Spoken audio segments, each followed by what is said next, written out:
15 minutes after 8, correspondent Steve Fox travels America for us, and this morning he tells us about some people whose roots are in the sea. This is a story about a couple of American families who, for decades, have made their living in a very tough, demanding profession. But the younger family members are turning away from the traditional family business, and their elders are glad.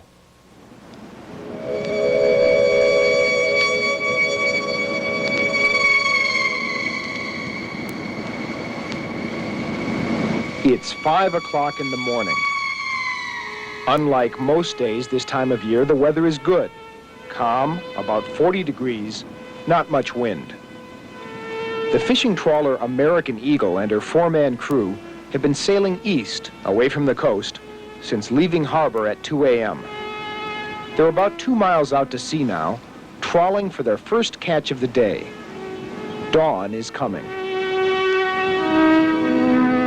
Well, we drag our nets in the bottom of the ocean. In other words, what's in front of this net, if there's fish in front of it, we'll catch them. If there isn't that much fish, we don't catch so much. It's a gamble. While the captain, Joe Piscatello, stays in the pilot house, the men relax below deck, and brother Gus Piscatello cooks breakfast. Now we were sailing, 16 men aboard the boat. So the cook quit. So one of the shipmates said, "Why don't you go cook?" I said, "I don't know how to cook." Yeah, I said, "As long as you cook some spaghetti at night and meat and fish and fried fish." So I started doing it, and I've been cooked for 30 years. Joe and his crew are Gloucester fishermen. They are men of iron who still go down to the sea in ships of wood. Men who keep alive the centuries-old local tradition of hard work and courage. A tradition begun more than 300 years ago here in Gloucester, Massachusetts, America's oldest fishing port. 90% of the 200-boat Gloucester fishing fleet are owned by local Italian families. Joe Piscatello's family began fishing the local waters when his father arrived from Italy 72 years ago. My father went fishing, so I had to go fishing. My folks didn't have anything when they came over here, and I had to help them out. It's a tough life. You're out in the sea, tossed around for 7, 8, 10 days. There's no future in it. It's a tough life.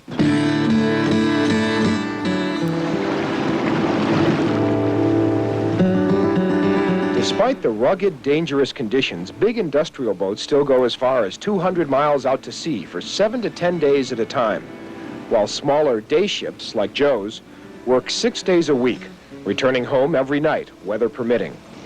Joe's crew earned $22,000 last year and considered themselves lucky. After 3 hours of dragging the net, the men hauled it back on board to sort out the catch.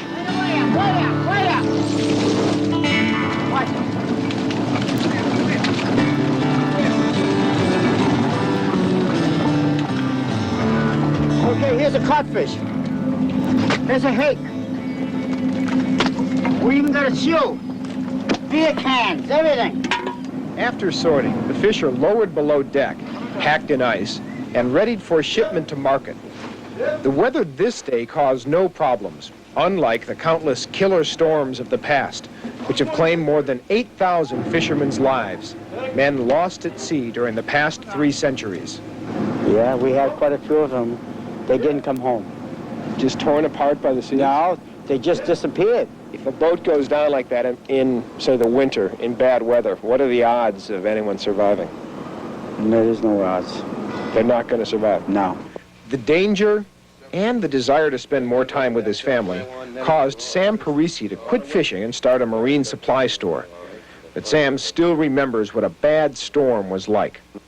Visualize this for 48 hours in a boat, doing nothing but going this way, that way, bouncing all around, and you're 200 miles away from land. And if you've been on some of these carnival rides, maybe 5 minutes, 10 minutes, you can hack it. But picture 48 hours. All right, pass down the meatball. Sam Parisi is a member of the Piscatello family by marriage. Once a week, they all get together for a big Italian feast. But it's more than a meal or a get-together, really. It's a celebration of a chance to be with loved ones. and a chance to tell new fishing stories. You have to use a 5-inch mesh so that the little fish will get away.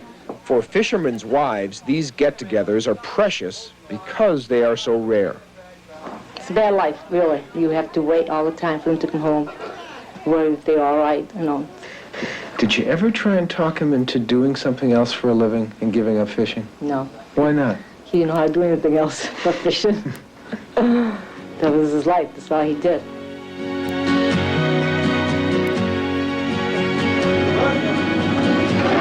But despite the hardships, the danger, and the time away from home, the men of Gloucester continue to fish because it is what they know how to do and because they are proud of being able to do it.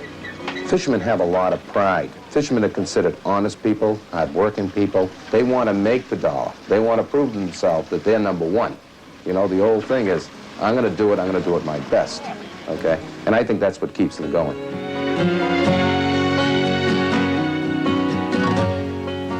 Now, the Parisis and the Piscatellos don't want their sons to become fishermen, but some of the kids are interested. Ultimately, it seems that what continues to draw the men of Gloucester to sea, aside from the money and the tradition, is that same sense of being your own boss, that freedom which first drew their ancestors to this country years ago.